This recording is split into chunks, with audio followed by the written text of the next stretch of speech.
So let's try out our straight stitch, which is A. Right, make sure your stitch width is on 0 for straight stitch. So if you can see there are different lengths, different width for A. So this is A on 0, 1, 2, 3, 4. It just determines the wideness of your stitch, which is this knob over here, right? So we have 0 to 5. So I want it on 0 because I want to do the straight stitch for now.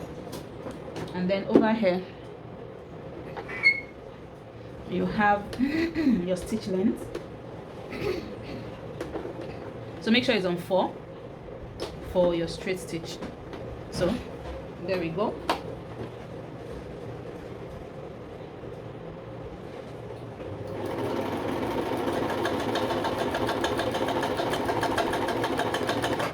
And we have our back tack.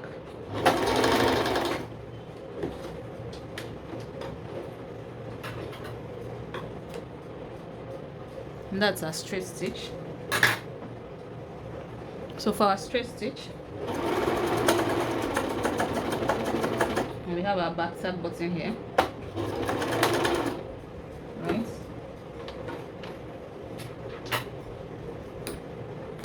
So there we have our straight stitch over here. And then the next thing we're going to try out is our zigzag stitch.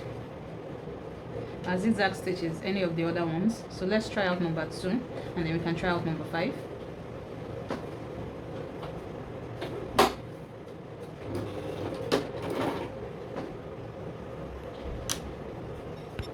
So number 2,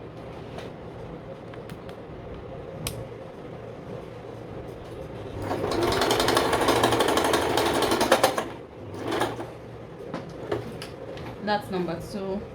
Let's try out number 5. That's the widest of the zigzag stitches, right?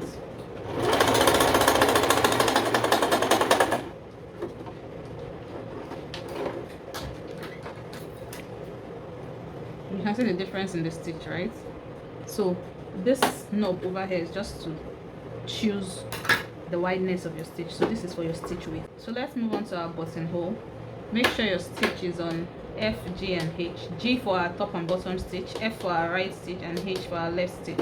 And then also make sure your stitch length is between 0 and 1. You will see the color indicator here, red, between 0 and 1.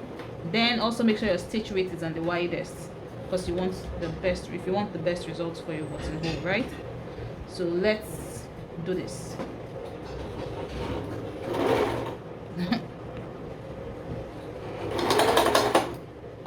Right, and then our left stitch on H, and then back to G for our bottom stitch, right, and then on to F for our right stitch.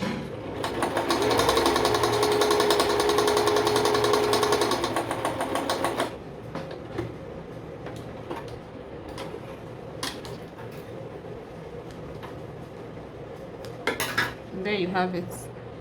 So that's a buttonhole for the Vigorelli 238. And that's that for this particular machine. Thank you.